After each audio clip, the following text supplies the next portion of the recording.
Welcome छात्र छात्रीসকল আজিৰে পৰা আমি ক্লাছ 8ৰ গণিতৰ বিষয় পঢ়িবলৈ আৰম্ভ কৰিম। প্ৰথম অধ্যায়টো হ'ল পৰিমেয় সংখ্যা। ইয়াৰ অনুশীলনী 1.1ৰ 1 নম্বৰৰ 10টা প্ৰশ্নসমূহ আলোচনা কৰিম। এই 10টা প্ৰশ্নসমূহ আলোচনা কৰাৰ আগতে আমি পৰিমেয় সংখ্যানো কি তাক জানি লোৱা অতি জৰুৰী। গতিকে আহাচোন একেবাৰে সহজ ভাষাত পৰিমেয় সংখ্যানো কি তাক বুজো। চোৱা, এইডাল হৈছে সংখ্যা ৰেখা। ইয়াত আমি যিমানবোৰ সংখ্যা পাওঁ এই সংখ্যাবোৰ আমি এনেদৰে উপস্থাপন কৰোঁ। প্ৰথমে শূন্যৰ পৰা সোঁফালে এইফালে ধনাত্মক সংখ্যা থাকে আৰু শূন্যৰ বাওঁফালে এইফালে ঋণাত্মক সংখ্যা থাকে। মানে এইফালে পজিটিভ নাম্বাৰ আৰু এইফালে নিগেটিভ নাম্বাৰ আৰু জিৰোটো মাজত থাকে। এনেদৰে এইফালে অসংখ্যলৈ গৈ থাকিব আৰু এইফালে অসংখ্যলৈ গৈ থাকিব। সো ইয়াতেই স্বাভাৱিক সংখ্যা, পূৰ্ণ সংখ্যা, অখণ্ড সংখ্যা আৰু পৰিমেয় সংখ্যা ইয়াতে সোমাই আছে। গতিকে স্বাভাৱিক সংখ্যা, পূৰ্ণ সংখ্যা, অখণ্ড সংখ্যা আৰু পৰিমেয় সংখ্যাবিলাক প্ৰথমে চাই লওঁ আহা। এয়া হৈছে স্বাভাৱিক সংখ্যা। এতিয়া স্বাভাৱিক সংখ্যা মানেনো কি? গণনা কৰিবৰ বাবে আমি যিবিলাক সংখ্যা লওঁ, যেনে 1 2 3 4 5 6 এনেকুৱা গৈ থাকিব অসংখ্যলৈ, এইবিলাক হৈছে স্বাভাৱিক সংখ্যা। কিন্তু ইয়াত জিৰোটো নাহিব বা নিগেটিভ নাম্বাৰ বা ঋণাত্মক সংখ্যাবিলাক নাহিব, কাৰণ আমি গণনা কৰিবৰ কাৰণে আমি জিৰোটো উপয়োগ নকৰোঁ। আমি কওঁ নেকি, আমি কেতিয়াবা এনেদৰে কওঁ যে মোৰ ওচৰত এটা পেন আছে, কিন্তু আমি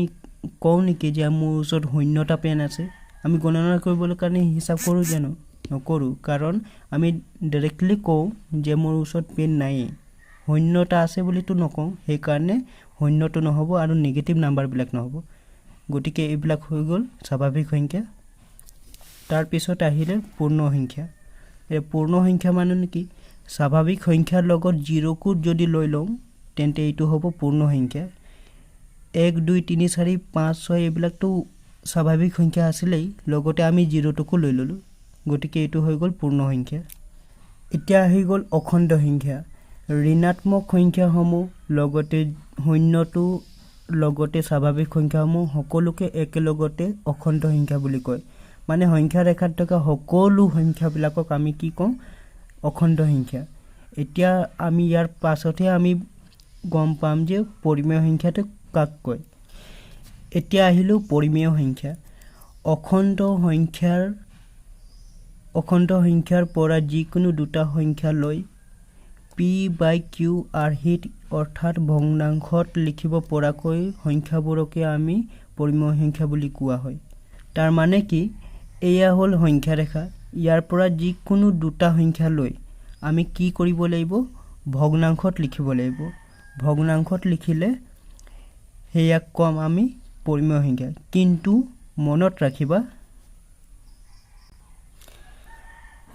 মনত এয়াই ৰাখিবা যে ওপৰত শূন্যটো আহিব পাৰিব। অৰ্থাৎ আমি যেনিবা উদাহৰণস্বৰূপে লৈ লওঁ,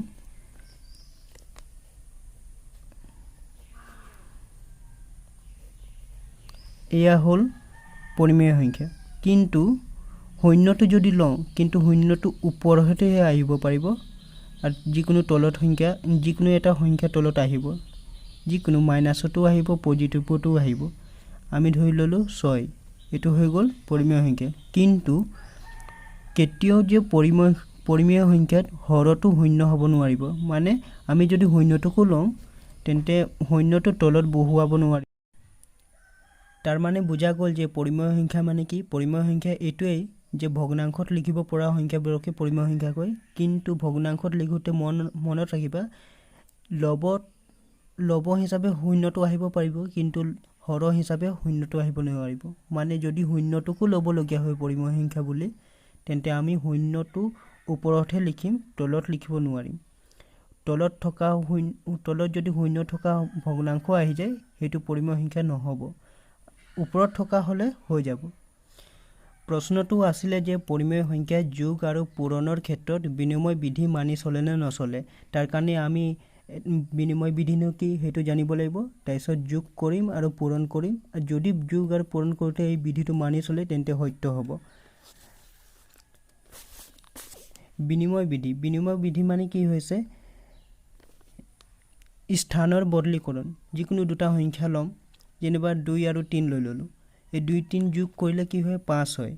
কিন্তু ইয়াৰ যদি বিনিময় কৰোঁ অৰ্থাৎ 3টো 2টো প্ৰথমে লিখিছিলোঁ 3টো সেকেন্ডত লিখিছিলোঁ যদি আমাৰ ইহঁতৰ স্থানটো যদি বদলি কৰোঁ যদি 3টোক আগত লিখোঁ আৰু 2টোক পাছত লিখোঁ তেন্তে যোগ কৰিলে কি ওলাব একে ওলাব সেম ওলাব গতিকে এইটো যোগৰ ক্ষেত্ৰত বিনিময় বিধিটো মানি চলিছে তেনেকুৱা পূৰণৰ ক্ষেত্ৰত কি হ'ব যিকোনো দুটা সংখ্যা ল'লোঁ a b ল'লোঁ এই দুটা সংখ্যা যেনে a b ল'লোঁ যেনিবা -4 * 2 এই দুইটা সংখ্যাক পূৰণ কৰিলোঁ উত্তৰ কি ওলালে -8 ওলালে ঠিক ইহঁতৰ যদি আমি স্থানটো পৰিৱৰ্তন কৰোঁ সাইড -4টোক আমি প্ৰথমে লিখিছিলোঁ ইয়াত যদি আমি সেকেন্ডত লিখোঁ আৰু 2টোক আমি সেকেন্ডত লিখিছিলোঁ ইয়াক যদি আমি প্ৰথমে লিখোঁ আৰু পূৰণ কৰি চাওঁ তে উত্তৰটো সেম ওলাইছেনে ইয়েস সেম ওলাইছে গতিকে এইটো পূৰণৰ ক্ষেত্ৰতো বিনিময় বিধি মানি চলে গতিকে ইয়াত কৈছে পৰিমেয় সংখ্যা মানি চলে নাই এইবিলাকতো স্বাভাৱিক সংখ্যা এইটো স্বাভাৱিক সংখ্যা ঋণাত্মক সংখ্যা পৰিমেয় সংখ্যাৰ ক্ষেত্ৰত মানি চলে নে নাই পৰিমেয় সংখ্যাৰ ক্ষেত্ৰত মানি চলে নে নাই তাক জানিবৰ কাৰণে আমি পৰিমেয় সংখ্যা দুটা লওঁ যেনিবা ভগ্নাংশত থাকিব লাগিব তাকে পৰিমেয় সংখ্যা বুলি কয় 3/5 ল'লোঁ প্লাছ 4/7 এই দুইটাকে আমি এইটোক ধৰি ল'লোঁ a আৰু এইটোক ধৰি ল'লোঁ b আৰু এই দুইটাক আমি যোগ কৰি চাওঁ আহা 3/5 প্লাছ 4/7 যোগ কৰিলোঁ যোগ কেনেদৰে কৰে প্ৰথম আমি এই 5 আৰু তলৰ হৰবিলাক পূৰণ কৰিব লাগিব 5 7 গুণ 35 তাৰপিছত 7 3 গুণ 21 টো ওপৰত বহাব লাগিব তাৰপিছত 5 4 গুণ 20 ওপৰত বহাই পেলাই মাজত যিটো চিন থাকিব সেইটো বহাই দিব লাগিব মাজত যিটো চিন থাকিব তাক বহুৱাই দিব লাগিব এটা উত্তৰ হ'ব 41/35 এতিয়া আমি ইয়াত বিনিময় কৰিম মানে স্থানটো বদলি কৰি চাম যে একে সেম উত্তৰ ওলাইছেনে প্ৰথমে 4/7 টোক প্ৰথমে লিখিম 3/5 টোক সেকেন্ডত লিখিম যোগ কৰি চাওঁ 5 7 গুণ 35 5 4 গুণ 20 7 3 গুণ 21 মাজত যোগ চিন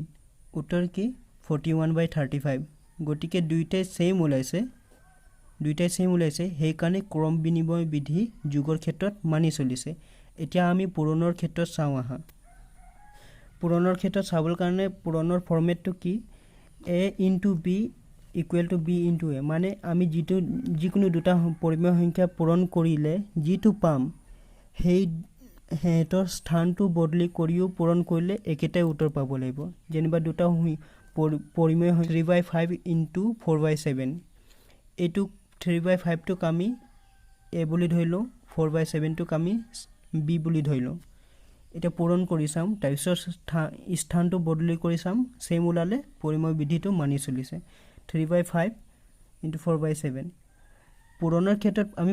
ভগ্নাংশ পূৰণ কেনেদৰে কৰোঁ 5 7 গুণ 35 ওপৰ হৰ পূৰণ কৰি তলত বহুৱাব লাগিব আৰু লব পূৰণ কৰি ওপৰত বহুৱাব লাগিব 5 7 গুণ 35 3 4 গুণ 12 মানে 32/12 এতিয়া ইয়া স্থানটো বদলি কৰিম বিনিময় কৰিম 4/7 * 3/5 ইহঁতক পূৰণ কৰিম 5 7 গুণ 35 3 4 গুণ 12 ঠিক প্ৰথমটো 35/12 ওলাইছিল এটো স্থানটো বদলি কৰিলোঁ তেতিয়াও 35/12 ওলালে গতিকে যোগ আৰু পূৰণ দুয়োটাৰ ক্ষেত্ৰতে পৰিমেয় সংখ্যাই বিনিময় বিধি মানি চলে গতিকে প্ৰথম এনসাৰটো হ'ব সত্য এতিয়া আমি দ্বিতীয় প্ৰশ্নটোলৈ আহোঁ পৰিমেয় সংখ্যাই বিয়োগ আৰু হৰণৰ ক্ষেত্ৰত সহযোগ বিধি মানি চলে নে নচলে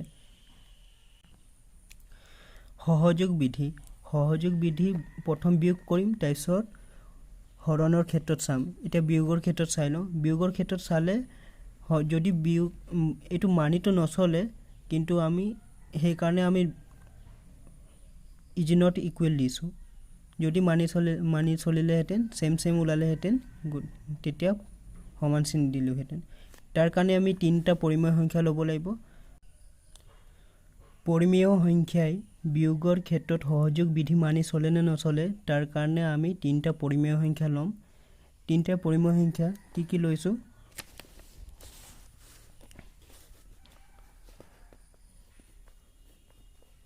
-2/5 লৈছোঁ 7/10 লৈছোঁ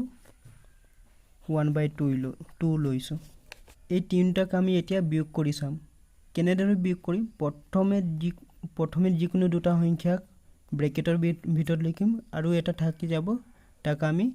এক্সট্ৰাকে লিখিম বিয়োগ কৰি চাওঁ -2/5 লিখিলোঁ তাৰপিছত বিয়োগ 7/10 ব্ৰেকেট বন্ধ কৰিলোঁ বিয়োগ 1/2 ভগ্নাংশ সংখ্যাবোৰ বিয়োগ কেনেদৰে কৰে তলৰ সংখ্যাবিলাকৰ লসাগু ল'ব লাগিব লসাগুটো কি 10 তাৰপিছত লসাগু লৈ পেলাই আমি 5ৰে 10ক কেইবাৰ যাব দুবাৰ যাব আৰু সেই দুইটোক ওপৰৰ দুইটোৰ লগত পূৰণ কৰিব লাগিব 2 2 গুণ 4 আৰু মাইনাছ আছে তাৰপিছত বিয়োগ এই বিয়োগটো লিখিলোঁ বিয়োগ তাৰপিছত 10 কেইটা আছে 10ত একটা আছে সেই একেৰে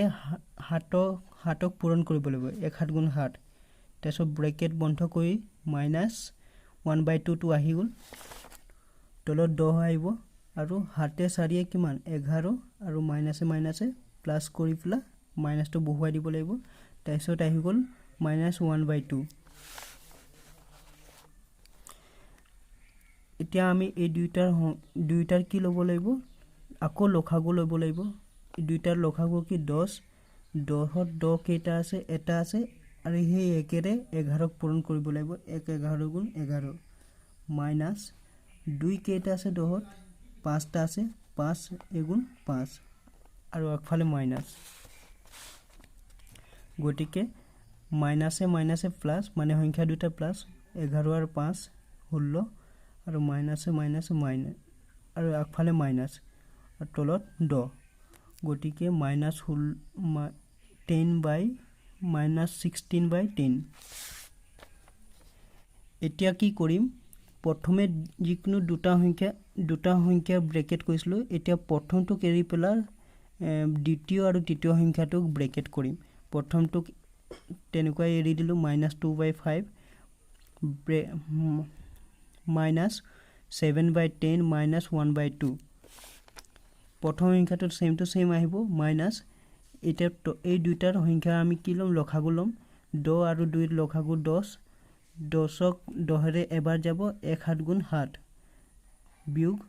2 10ত কেইটা আছে 5টা আছে 5 গুণ 5 আৰু বিয়োগ এইটো সংখ্যা এজেটিছ ৰাখিলিম মাইনাছ 7ৰ পৰা 5 গ'লে 2 তলত 10 এইটো সংখ্যা সেম ৰাখিম আৰু এইটো ব্ৰেকেটটো খুলি দিম খোলাৰ পাছত এই দুইটা সংখ্যা লসাগু ল'ম 10ত 5 কেইটা আছে দুটা আছে আৰু এই দুইটা ওপৰত পূৰণ কৰিম 2 2 গুণ 4 -4 বিয়োগ এই বিয়োগ আহি গ'ল তাৰপিছত 10ত 10 কেইটা আছে এটা আছে সেই একেৰে 2ক পূৰণ কৰিম 1 2 গুণ 2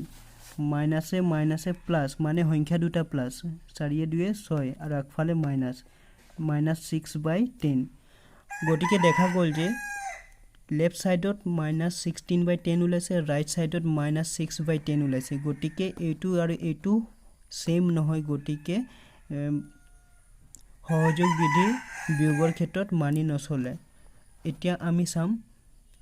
হৰণৰ ক্ষেত্ৰত সহযোগ বিধি মানি চলে নে নচলে সহযোগ বিধি হৰণৰ ক্ষেত্ৰত যিকোনো তিনিটা পৰিমেয় সংখ্যা ল'ম আৰু হৰণ কৰি চাম লেফ্ট সাইডত বহুৱাম যিকোনো তিনিটা সংখ্যা যেনিবা আমি 2/3 ললোঁ হৰণ 1/5 ললোঁ হৰণ -2/5 ললোঁ ইহঁতক হৰণ কৰিম প্ৰথমে কি কৰিব লাগিব প্ৰথম যিকোনো দুটাক ব্ৰেকেটত ৰাখিব লাগিব যিকোনো দুটাক একেলগতে হৰণ কৰিলোঁ তাৰপিছত হৰণ এইটো পাছত কৰিম এই দুইটা হৰণ কৰিম আমি প্ৰথমে 2/3 লিখিম লিখি পেলাই হৰণ কেনেকৈ কৰিম আমি এই হৰটোক ওপৰলৈ লৈ যাম আৰু লবটোক তললৈ লৈ আহিম আৰু মাজত পূৰণ কৰিলে এইটো হৰণ বুজায় গতিকে 5টোক ওপৰলৈ লৈ যাম আৰু 1টো তললৈ লৈ আহিলোঁ গতিকে এনেকুৱা পাতি আকৌ হৰণ -2/5 সমান চিন 3 গুণ 3 2 5 গুণ 10 হৰণ -2/5 আকৌ ইহঁতক হৰণ কৰিম ইহঁতক হৰণ কৰাৰ আগতে আমি ব্ৰেকেটটো খুলি ল'ম 10/3 টো আছেই হৰণ -2/5 এই হৰণ চিনটোক আঁতৰাই আমি যদি পূৰণ কৰোঁ তেন্তে ইজি হ'ব গতিকে হৰণ চিনটো আঁতৰাই পূৰণ চিন বহুৱাই দিম এইটো পূৰণ চিন বহুৱালে এইটো ওপৰলৈ গুচি যায় আৰু -2টো তললৈ গুচি আহিব গতিকে 10/3 পূৰণ 5টো ওপৰলৈ গুচি গ'ল 5 আৰু -2টো তললৈ গুচি আহিলে -2 গতিকে পূৰণ কৰিম 2 3 গুণ -6 5 10 গুণ 50 গতিকে ইয়াত কাটাকুটি কৰি ইয়াক দুভাগ কৰিলোঁ 25 ইয়াক দুভাগ কৰিলোঁ -3 আৰু সৰু কৰিব নোৱাৰোঁ তাৰপিছত এতিয়া আমি ৰাইট সাইডে কৰি চাম ৰাইট সাইডে কি কৰিবলৈ কৈছে প্ৰথমটোক সেম ৰাখি পেলা সেকেন্ডটো আৰু তৃতীয়টোক আমি ব্ৰেকেটত বন্ধনী কৰিব লাগিব 2/3 সেম ৰাখিলোঁ আৰু দ্বিতীয় আৰু তৃতীয়ক হৰণ কৰিলোঁ 2/3 লিখি পেলা হৰণ 1/5 পূৰণ 5/-2 2/3 হৰণ এইটো কি কৰিলোঁ আমি 1/5ক সেম ৰাখি পেলা হৰণ চিনটো আঁতৰে পূৰণ চিনটো বহুৱাম এই কাৰণে যাতে সহজ হয় 5টো ওপৰলৈ লৈ গ'লোঁ -2টো তললৈ লৈ আহিলোঁ গতিকে 2/3 হৰণ 5 2 গুণ 10 -10 1 5 গুণ 5 2/3 এই হৰণ চিনটো আঁতৰাই পূৰণ কৰি ল'ম তেতিয়া -10টো ওপৰলৈ গুচি যাব আৰু 5টো তললৈ গুচি আহিব -10টো ওপৰলৈ 5টো তললৈ 3 5 গুণ 15 2 10 গুণ 20 -20 গতিকে কাটাকুটি কৰিলোঁ -4/3 গতিকে উত্তৰটো সেম ওলাইছেনে নাই ওলোৱা গতিকে লেফট হেণ্ড সাইড আৰু ৰাইট হেণ্ড সাইড সেম নাই ওলোৱা গতিকে সহযোগ বিধি হৰণৰ ক্ষেত্ৰত মানি নচলে 3 নম্বৰ প্ৰশ্নটো হ'ল পৰিমেয় সংখ্যাই বিয়োগত আবদ্ধ নহয় মানে পৰিমেয় সংখ্যাই আবদ্ধ বিধি মানি নচলে বুলি কৈছে কিন্তু এইটো অসত্য কাৰণ মানি চলে প্ৰমাণ কৰোঁ আহা আবদ্ধ বিধি মানে কি যিকোনো দুটা পৰিমেয় সংখ্যা লৈ সিহঁতক যদি বিয়োগ কৰোঁ তেন্তে উত্তৰটো যি ওলাব সেইটোও পৰিমেয় সংখ্যা হ'ব লাগিব গতিকে 3/7 ললোঁ আৰু -2/5 ললোঁ এই দুইটা পৰিমেয় সংখ্যা সিহঁতক বিয়োগ কৰি চাওঁ 3/7 -2/5 বিয়োগ কৰোঁতে তলৰ দুইটা সংখ্যা আমি কি কৰোঁ পূৰণ কৰোঁ 5 7 গুণ 35 তাৰপিছত 5 3 গুণ 15 -7 2 গুণ 14 -14 এতিয়া 35টো প্ৰথম তলত লিখি ল'ম 5 7 গুণ 35 লিখি ল'লোঁ 8ডাল মাৰি পেলা আকৌ ওপৰত লিখিম 15 মাইনাছে প্লাছ 14 এতিয়া 15 14 29 আৰু তলত 35 ইউটো এটা পৰিমেয় সংখ্যা হয় কাৰণ ভগ্নাংশত আছে গতিকে বিয়োগৰ ক্ষেত্ৰত আবদ্ধ বিধি মানি নচলা কথাটো অসত্য প্ৰশ্ন নম্বৰ 4 শূন্যৰ প্ৰতিক্ৰম নাই সত্য প্ৰতিক্ৰম মানে কি যিকোনো দুটা সংখ্যা পূৰণ কৰিলে উত্তৰটো 1 ওলাব লাগিব কিন্তু ইয়াত শূন্যটোক যিকোনো সংখ্যাক পূৰণ কৰিলে উত্তৰটো শূন্য ওলায় 1 নোলায় গতিকে প্ৰতিক্ৰম নহয় বুলি যে কৈ শূন্যৰ প্ৰতিক্ৰম নাই বুলি কোৱা কথাষাৰ সত্য 5 নম্বৰ প্ৰশ্ন শূন্য এটা পৰিমেয় সংখ্যা কথাটো হয়নে নহয় হয় কাৰণ শূন্যক আমি এনেদৰে লিখিব পাৰোঁ গতিকে ই এটা পৰিমেয় সংখ্যা যদি আমি শূন্যটোক তলত লিখিলোহেঁতেন মানে এইটো পৰিমেয় সংখ্যা নহ'লহেঁতেন ওপৰত লিখিব পাৰিছোঁ গতিকে ই এটা পৰিমেয় সংখ্যা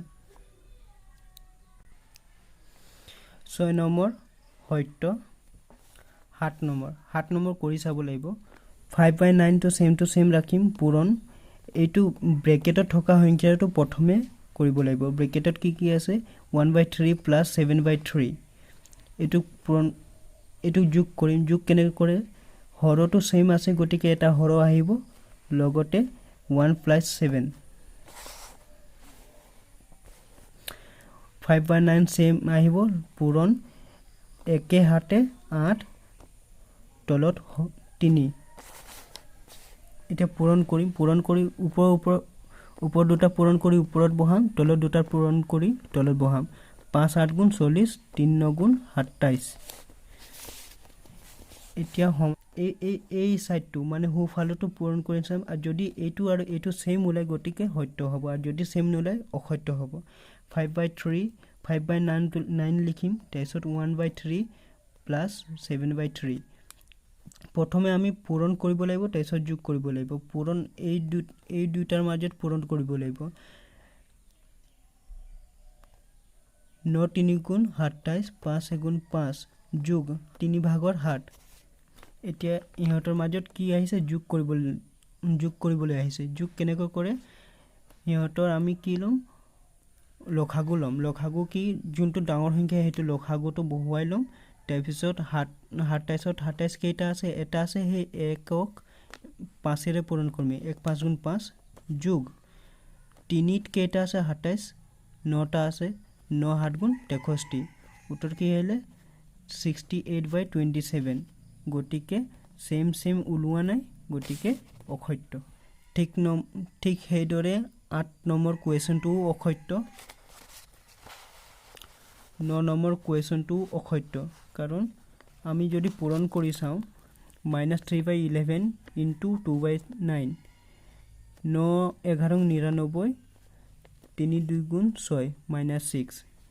সমান চিন দি পেলা -3/11 এটোটো সেম ওলোৱা নাই গতিকে অসত্য 10 নম্বৰ কোৱেশ্যন